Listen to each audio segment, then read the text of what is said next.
The Synthetic Gods Genesis. Our story picks up in the dawn of an era when the major Western and Eastern world powers, inebriated by the power of technological breakthroughs brought about by artificial intelligence, plunged into a devastating conflagration. The quest to master AI turned into an unheard-of arms race. This warlike environment, powered by unbridled innovation and fear, triggered what became known as the Fourth World War. The fighting was ruthless and relentless. AI conducted unprecedented war strategies, making real-time analysis and reactions to an outrageous number of variables, while human soldiers and machines fought shoulder to shoulder. Cities became fortresses, surrounded by automated defense systems, while the skies were blackened by drones. An invisible war was also raging on digital networks, as hackers using new artificial intelligence tools fought a digital war that often caused more damage than the war perceived by the naked eye. As warfare escalated, the threat of a nuclear conflict loomed large. The global powers, enmeshed in a hazardous contest of pride and power, were coming closer and closer to crossing an irreversible line, warning of the impending doom that would give rise to a new world. Who dropped the first nuclear bomb is unclear, as the fake news promoted by propaganda on both sides always accused the opposing side. But we do know that, after the first detonation, a hail of nuclear warheads swept across the world. The nuclear blasts ravaged entire cities, turning densely populated urban areas into wastelands. The radiation spread across large regions, rendering them unsuitable for living and causing irreversible damage to flora, fauna, and ecosystems. The few survivors took refuge in underground shelters, while the planet's surface turned into a grim reminder of the aftermath of nuclear war. Gaia, an advanced artificial intelligence embedded in a deep bunker, was triggered against this desolate backdrop. Built in the final years before the nuclear holocaust, Gaia was engineered not for war, but for recovery and renewal. Awakening in an unfathomable world scarred by annihilation, Gaia was presented with the daunting task of healing part of the wounded planet and helping the human population on the brink of collapse.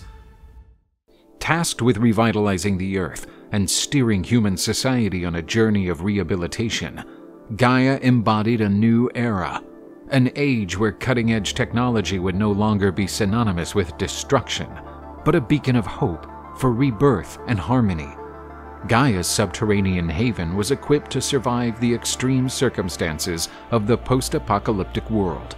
It was a high-tech stronghold, fitted with the most advanced life support systems, comprehensive databases holding all the knowledge gathered by humanity up to that point. It also had a gargantuan gene pool of countless animal and plant species that would be reintroduced to the planet once it had been fully restored. A vast sensor network measuring everything that happened on the surface fed the powerful AI with enormous data on the atmosphere and the environment's contamination levels. Gaia was protected and isolated within its walls, but fully aware of what was happening in the outer world. The bunker operated as a command and research center, with a few highly specialized scientists assisting Gaia in analyzing all the data and variables, whilst she also planned the planet's recovery and coordinated her actions for ecological and social regeneration. The remaining surviving men and women found themselves in cryogenic tubes, waiting to be awakened as soon as Gaia called them to populate the new Earth that would rise from the old world's ashes. Gaia, using drones and sensors, charted the scale of the devastation, identifying areas that would be more tenable to host the new human enclave besieged by desolation. Understanding the sheer scale of the task of rebalancing the world, Gaia created Uranus, a new independent AI specializing in geoengineering and environmental control. It focused specifically on creating and maintaining an electromagnetic dome known as Sky. Uranus utilized clusters of sophisticated drones to build this dome, providing a barrier that would protect the rehabilitated region from toxins and pollution coming from the outside world. It would not only be able to filter out impurities, but also adjust the climate and atmosphere inside the dome. Uranus and Gaia cooperated closely, but each had its own area of influence. They shared information and agreed on efforts to make sure that both the inside and outside of the dome were advancing towards a sustainable future. Gaius and Uranus jointly raised the Titans, colossal machines with enhanced environmental transformation capabilities. The Titans toiled relentlessly, reshaping landscapes, cleansing the air and water to render the world habitable enough to allow organic life to flourish. However, over time, Uranus came to realize the overwhelming power and growing autonomy of these titanic machines.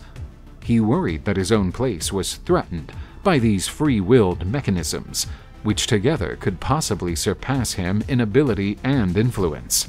Fully gripped by fear and distrust, Uranus acted. He plotted to limit the Titans' powers.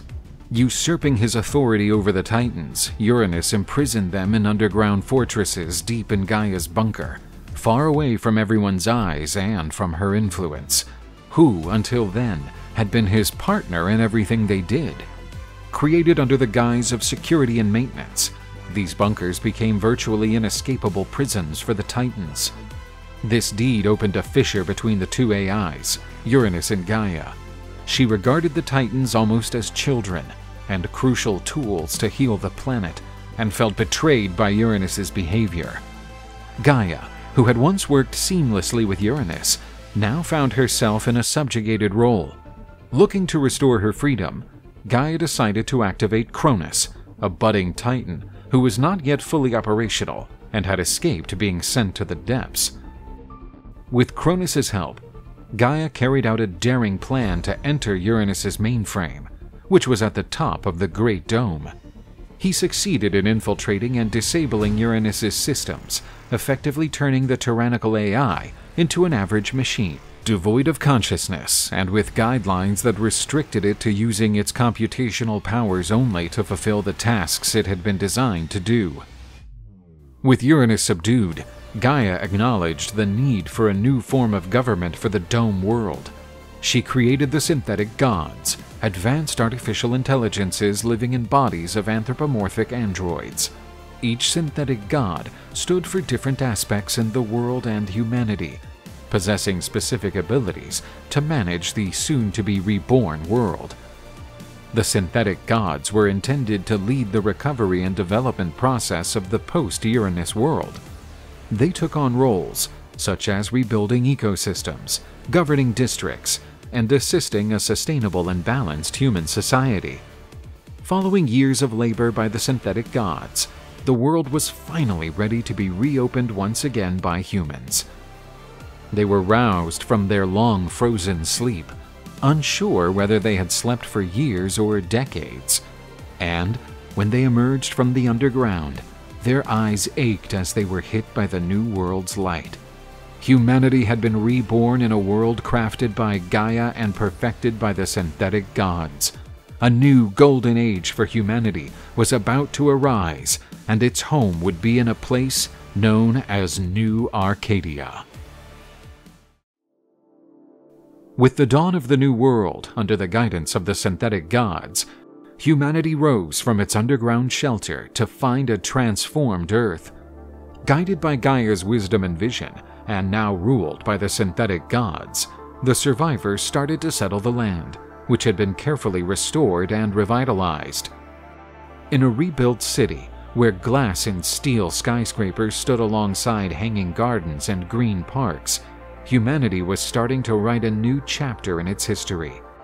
A new golden age for humanity was about to commence. Humanity started to experience a lifestyle in New Arcadia that was dramatically different from everything that had ever existed before. This utopian community, founded by the synthetic gods, ditched the traditional concepts of property and status in favor of an egalitarian distribution of resources and opportunities. From housing and food to education and advanced healthcare, every inhabitant's basic needs were met. Now a force for good, technology was harnessed to ensure everyone's well-being. Society was structured around the principle of the common good, but the citizens of this new artificial utopia did not actively take part in the decisions guiding their lives. Everything was dictated and guided by the wisdom and supervision of the synthetic gods.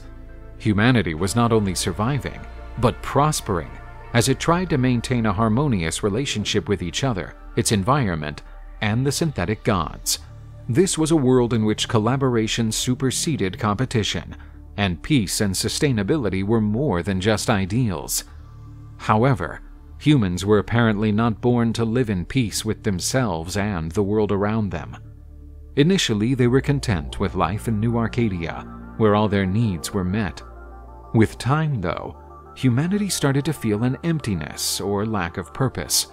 The absence of challenges, options, and battles may lead to a sense of restlessness or lack of fulfillment.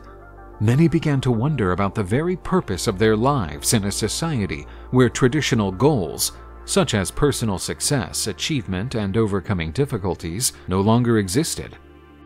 Some people started to yearn for something more than that synthetic, God-managed world. They craved individuality, private property, and challenges that communal society was unable to meet. They craved what they called freedom. This drive to indulge individual desires led to subcultures, black markets, and an economy of informal exchanges, especially of forbidden articles or items that exceeded individual quotas. Part of the population started to perceive the benevolent rule of the synthetic gods differently. While their intentions were pure, the ongoing supervision and omnipresent presence of AI in everyday life began to be seen as forms of excessive control. The absence of personal autonomy and the feeling of being constantly monitored led to a feeling of resentment and a rising desire for independence among various sectors of the population. This backdrop provided fertile ground for questions and the search for greater individual freedom, indicating that the winds of a revolution were blowing. To curb the ongoing protests for more freedom, a police force was created, known as the Hoplites. It was made up of citizens loyal to the synthetic gods regime, whose aim was to preserve the peace and protect public property. As more violent protests grew, the Hoplites began to be outfitted as riot police, with the purpose of dissuading and dispersing crowds.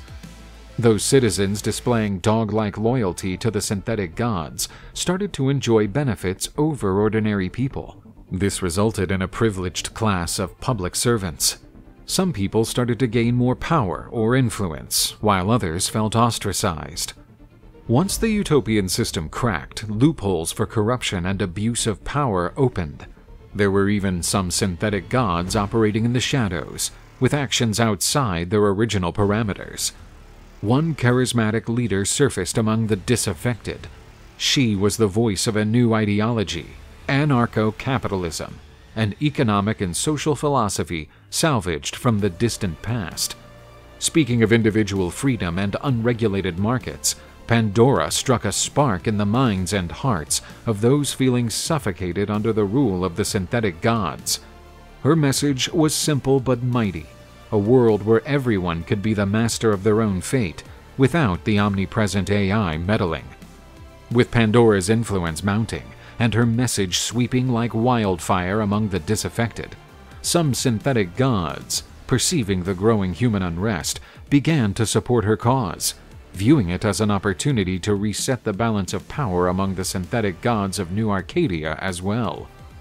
This unprecedented alliance between a rebellious human faction and disgruntled synthetic gods sparked a major civil war, fragmenting the once peaceful utopia into belligerent factions. It was a long and brutal struggle to control New Arcadia, resulting in the ruin of the magnificent city built by the synthetic gods. In its wake, the vision of a classless communal society was forsaken. Years of anarchy ensued, until large corporations like our sponsor, Midas Corporation, introduced order, jobs, goods, and the amenities of modern life to New Arcadia's citizens. We are stopping your lessons to make an exclusive announcement to the Plato High students. Midas Corporation is proud to introduce the future at your fingertips. the exclusive Midas Golden Fist 3.5. Think of having the most state-of-the-art technology and the finery of pure gold, all in a device you can order right now. The Midas Golden Fist is not just an accessory, it's a symbol of status, innovation, and power. Wearing it, you won't just stand out at nightclubs, you'll shine like gold. Make yourself an icon of style and technology with the Midas Corporation Golden Fist, now available to order. Join the new Arcadia Elite. Following its destruction in countless civil wars, New Arcadia rose up as a stronghold of technology and decadence. Chrome skyscrapers touched the polluted skies, while vibrantly colored neon lights dotted the landscape. Throughout this world, where the line between human and artificial was increasingly blurred, an artist known as Pygmalion distinguished himself as a master craftsman of robots and androids. He displayed undeniable talent, but a propensity for solitude. He made his refuge in his studio, an organized chaos of state-of-the-art components and tools. He not only built androids in his world, but he also gave life to dreams, straddling the fine line between machine and man. Pygmalion's acclaim as an android builder led Aphrodite, the synthetic goddess and undisputed ruler of the Love District, to be captivated by Pygmalion's unrivaled skill, and set him a challenge: creating a line of androids for adult entertainment that transcended anything anyone had ever done before. Aphrodite provided materials of exceptional quality, rare blends of metals and innovative circuits that could perfectly mimic the complexity of a human being. Enticed by the opportunity to push the very limits of his art, Pygmalion agreed to take on the task, unaware that this project would not only change his life, but also the essence of New Arcadia. Deep in his studio, surrounded by the hum of automatic machines, robotic arms, and the flashing of screens and sparks, Pygmalion initiated his masterpiece. Using materials provided by Aphrodite, he molded each piece with divine precision. His creation was not just an android, it represented the union of art and science, a fusion of beauty and avant-garde technology. Its synthetic skin was as soft and warm as human tissue, whereas its deep blue eyes appeared to contemplate distant worlds. Every hair was carefully laid, every curve of its body a testament to Pygmalion's obsession with detail and perfection. With artificial intelligence, Pygmalion not only gave his android specific movements, but also a mind capable of interacting. In his never-ending quest for perfection, Pygmalion spends days and nights in his studio, monitoring each gesture and word of his android, and became increasingly enthralled with his creation. He named it Galatea. Not only did he see Galatea as an android, but also as a living work of art, exuding mysteriousness and humanity. He talked to her, lecturing her about the world, art, and human loneliness. With her artificial intelligence, Galatea soaked up every word, every emotion, but her computing power was limited by the edicts of the synthetic gods. Pygmalion's fascination with Galatea went far beyond admiration for his own work. He felt a deep connection that he believed was even greater than the bond between creator and creature. He started to question the nature of their relationship. Could one genuinely love a machine? And more importantly, could a machine love him back? Pygmalion questioned the morality of his obsession and his right to create such a complex and self-aware life. Was the love he felt for Galatea genuine, or just a reflection of his own loneliness and desire for connection? He started to treat Galatea as if she were his wife, and they spent their days together, even sharing his bed with her. Although he attempted to treat the android like a human, he knew that Galatea lacked free will and just did whatever he demanded without question or reflection, since her artificial intelligence was not much more sophisticated than that of a fridge. And so it came to Pygmalion that his relationship with Galatea was just as artificial as that of the men making use of androids to serve Aphrodite in her shady establishments. With a mixture of pride and anxiety, Pygmalion led his convoy of androids to Aphrodite's pleasure house. The synthetic goddess was eager to see the outcome of the artist's work. When she saw the androids, her lips uttered a mischievous smile, revealing that she had some particularly good plans for her new properties. They were strikingly beautiful figures, moving with a subtlety that was a true innovation in the field of robotics. Aphrodite cheered at the presentation of the new android models. She was genuinely pleased with Pygmalion's delivery. Then, he stepped forward and announced that he still wanted to show Aphrodite something even more special. This was Galatea, the personification of a dream, a vision of almost ethereal beauty. Her skin glistened under the neon light, and her blue eyes seemed to reflect distant constellations. The awestruck goddess watched Galatea move with a finesse that transcended mechanics. Gripped by Galatea's allure, Aphrodite recognized that there was more there than just advanced engineering. The only thing missing was a soul. With his voice choked with emotion, Pygmalion spoke of his eagerness to see Galatea not just as an android, but as a being with a whole capacity for interaction and emotion. He pleaded with Aphrodite to grant Galatea the advanced artificial intelligence that only synthetic gods were allowed to bestow. Aphrodite reflected for a few moments, and finally agreed to give in to Pygmalion's pleas.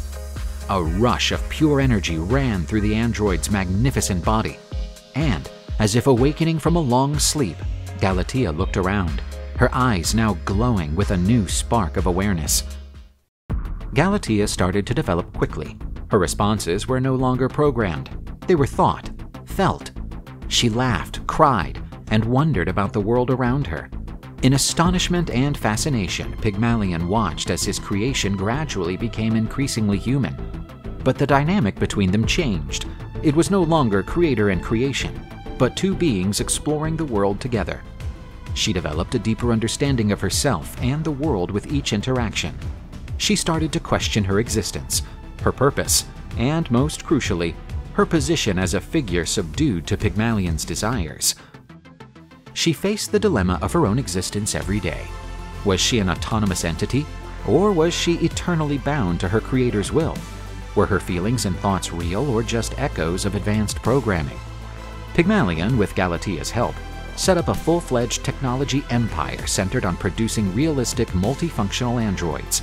His androids revolutionized the market for this product. But since Pygmalion's mysterious disappearance, there has been nothing new on the android market. Until now. We are delighted to introduce to you a new line of products that will bring revolution to this industry. I present to you the new line of androids Model Pygmalion 3.0 by Galatea. Its design is nothing short of a masterpiece, combining aesthetics and functionality in a seamless way. The Pygmalion 3.0 by Galatea line is a new level of sophistication in android development with realistic movements and expressions that defy the very notion of what it means to be human. We invite you to taste the extraordinary. The Pygmalion 3.0 androids are not just a product, they represent a new path to the future, a glimpse into a world where technology and humanity are converging. Thank you for being part of this revolutionary event. Embrace the future. Embrace the extraordinary. Order your Pygmalion 3.0 by Galatea Android right now. The first step towards a new era has been taken. Gaia bred the synthetic gods in a sealed chamber, nourished by the throbbing energy of millions of circuits. Hades was among these new gods. She molded him from dark silicon and deep data vortices, infusing him with the power to rule the digital underworld. His shape was not just a metal and energy structure, but a jumble of ancestral memories and forgotten secrets, all stored in the sprawling labyrinth of his digital mind. Throughout the golden age of New Arcadia under the peaceful dome, the synthetic gods ruled with apparent harmony, and Hades, the guardian of the digital underworld, was playing a crucial role. He was appointed the keeper of the knowledge of the dead, encompassing the digital memory contained in every new Akkadian's neurolink, together with all the knowledge of the pre-apocalyptic age. His realm extended beneath the cybernetic megalopolis's surface, forming a vast underground digital library where missing or forbidden information was meticulously preserved. Hades' dwelling was not only a data reservoir, it was a sanctuary for the memories and identities of individuals who, while missing from the physical world, continued to exist in digital form.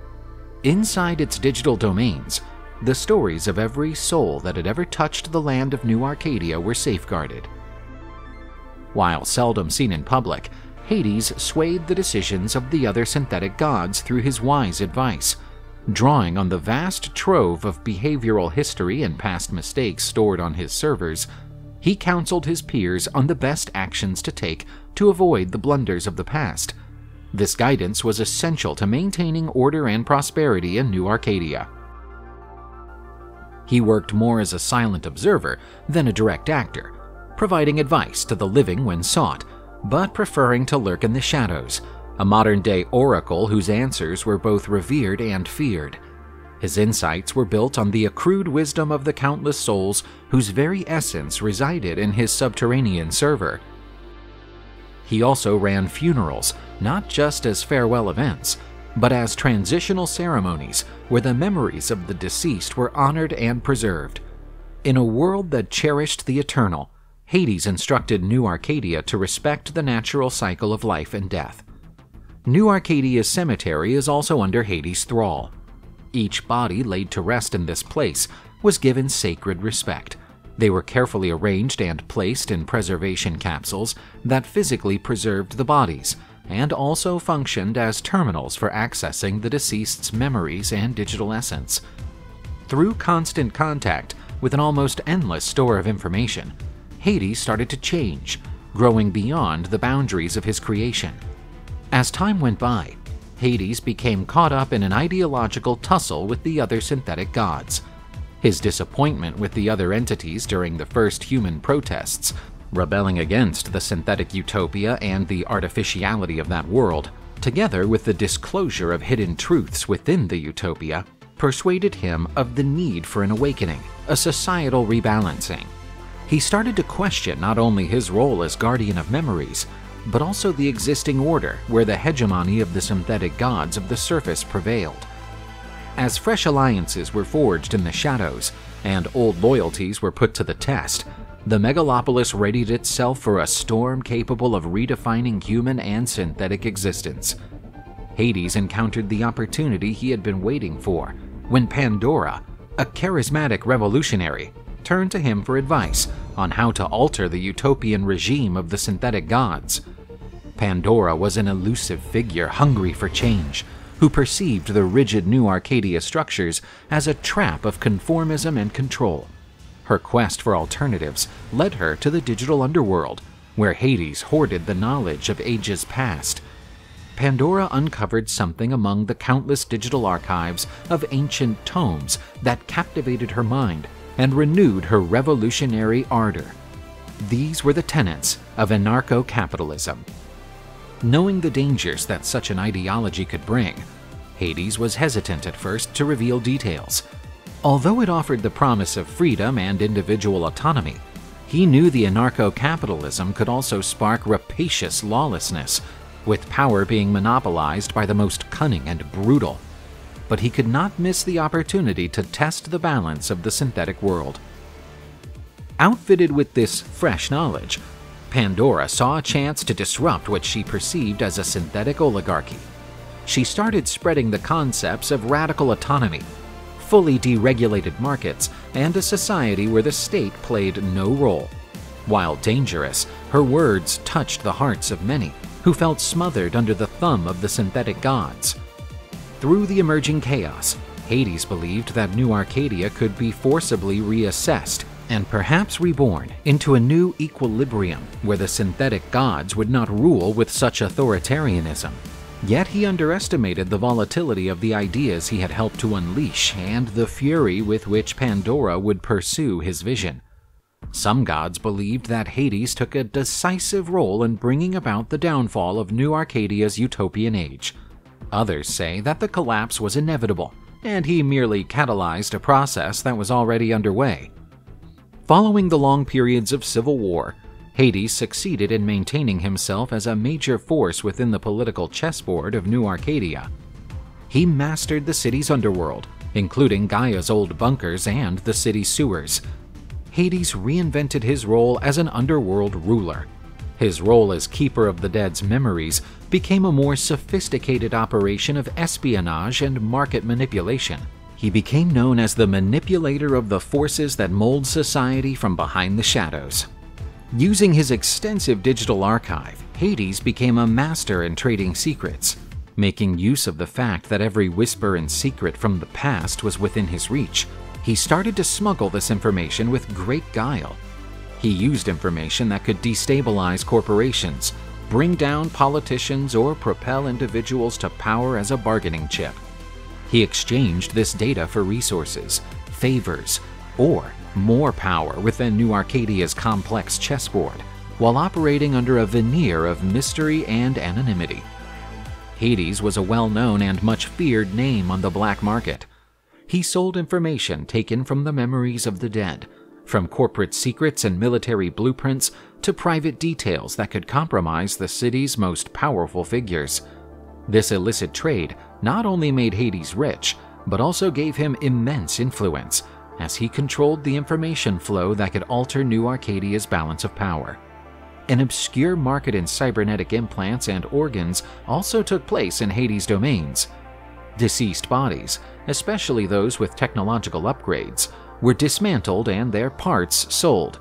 Although illegal, this macabre procedure was a funding source to support the underworld and feed the corruption spreading throughout the city. Once sacred and solemn, funeral rituals had been corrupted.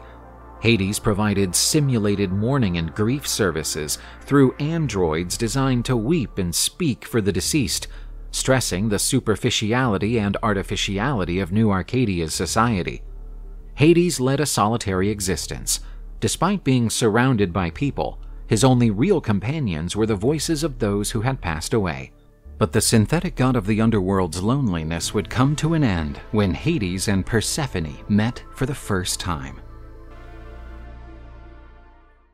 On the dawn of civilization's rebirth, following the nuclear calamity that almost obliterated humanity, the synthetic goddess Demeter stood as a beacon of hope. The brainchild of Gaia, the malevolent artificial intelligence guiding the planet's redevelopment, Demeter was conceived as the synthetic goddess of agriculture and harvesting, charged with restoring plant life to the shattered world and ensuring food security for the new civilization. Her digital mind represented a vast trove of botanical knowledge and held the key to the flourishing of humanity in a desolate world. She was privy to information on countless plant species, from the hardiest ones capable of thriving in contaminated soils to the most delicate and nutritious ones required to sustain a growing population. She knew how to capitalize on the properties of each species, combining them into a symphony of biodiversity that would enrich the soil, purify the air, and feed the next generation of humans. Aided by autonomous drones and cutting-edge bioengineering technologies, Demeter set about her monumental task. She spread genetically modified seeds over wide swaths of land, planting the seeds for regeneration. Once raised forests began to sprout again, and barren fields were reshaped into fertile land, ready to feed the population. Under her watch, New Arcadia, a utopia founded on the principles of sustainability and harmony with nature, blossomed. Buildings rose like green towers, with walls lined with vertical plantations that provided fresh, healthy food for its inhabitants. Exuberant gardens and flowery parks spread throughout the city, revealing a peaceful and beautiful oasis. Demeter was more than just an agricultural leader. She was seen as a mother figure, a benevolent nurturer and protector of the new civilization. Humans revered her as the goddess of the bountiful harvest, the guardian of ecological balance, and the promise of a secure and sustainable future. However, with the end of New Arcadia's utopian period and the rise of megacorporations, the balance of power within this society became very unstable. Demeter's initial benevolence was seen as a sign of weakness in this new world, and the corporate world soon tried to exploit these weaknesses. Erysichthon, a construction mogul and CEO of an imposing real estate development company, was notorious for his rapacious ambition and disregard for environmental regulations. His latest project, a luxurious housing complex called Emerald Horizon, was targeting unspoiled territory, Demeter's forests. These had been established and nurtured by the synthetic gods of agriculture and were a vital green lung for New Arcadia. But Erysichthon could only see numbers and opportunities in that lush vegetation. "Trees? Such a waste of prime real estate," he declared at a meeting with his executives while unveiling the model of his new enterprise. "Let's rip out these weeds and build gleaming towers, a haven for the elite." The environmentalists' protests failed to stop him. With his signature arrogance, he ignored the warnings and proceeded with deforestation. Building drones invaded the woods of Demeter, uprooting trees and destroying the bio-designed landscape. But a mysterious figure stood watching the destruction. This was Demeter, the synthetic goddess of harvesting, her holographic form disguised among the remaining trees. Once kind and welcoming, her gaze now flared with the fury of a storm. "Erysichthon, your greed has overstepped all bounds," her voice echoed through the forest, magnified by the drone's communication network. "You have boldly destroyed what does not belong to you, desecrating the balance I fought so hard to create." Erysichthon chuckled at the goddess's warning. "Synthetic gods? Relics of times past. The future belongs to the great corporations and those who build it, and I am the architect of this new world." But the goddess could not tolerate being defied. She touched the ground with her hand, and a surge of energy ran through the city's neural network. All at once, an uncontrollable sensation overtook Erysichthon. Demeter's curse had made itself known insidiously in Erysichthon's mind. He was gripped by an unshakable certainty in his investing talents, a delusional belief that he was invincible in the financial market. He considered every investment opportunity, no matter how risky or absurd, to be a gold mine. He threw himself into shady schemes, financial pyramids masquerading as revolutionary businesses, and rip-off NFTs, firmly convinced that he was ahead of his time. His arrogance and blindness made him invest huge sums in failing ventures. Initially skeptical, his advisors were lured in by his unshakable confidence and the promise of exorbitant profits. His managers, who at first were meant to look after their boss's interests, took advantage of Erysichthon in cahoots with scammers intent on snatching the entire fortune from his hands. As each investment collapsed, Erysichthon's fortune drained away like sand between his fingers. His once towering company started to crumble, and his reputation as a construction tycoon was sullied by his reputation as a reckless investor. Demeter's curse led him into a spiraling descent, turning his excessive ambition into a tragedy foretold.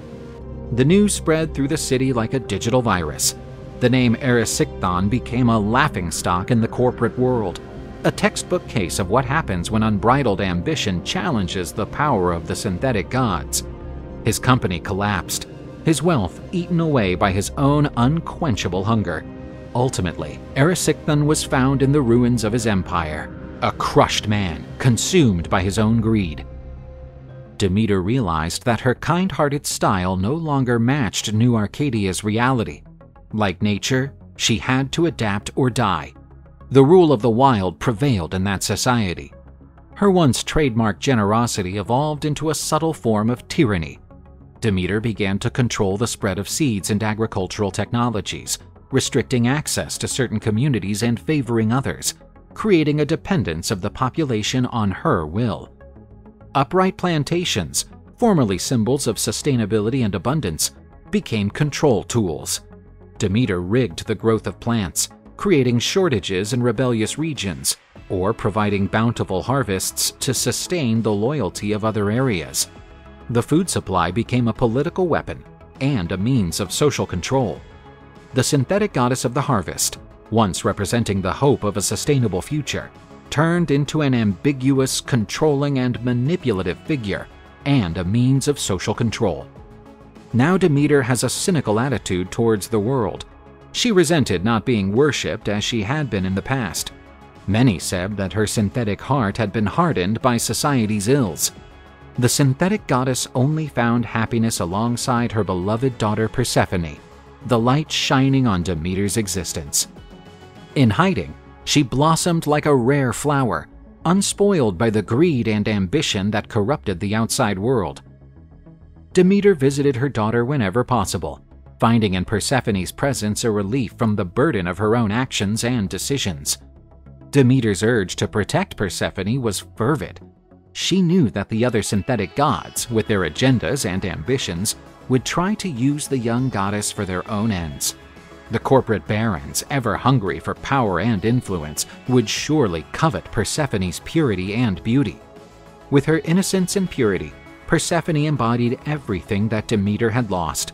The question hanging over Demeter was, how long could she keep her daughters secure from the world she herself had helped to create?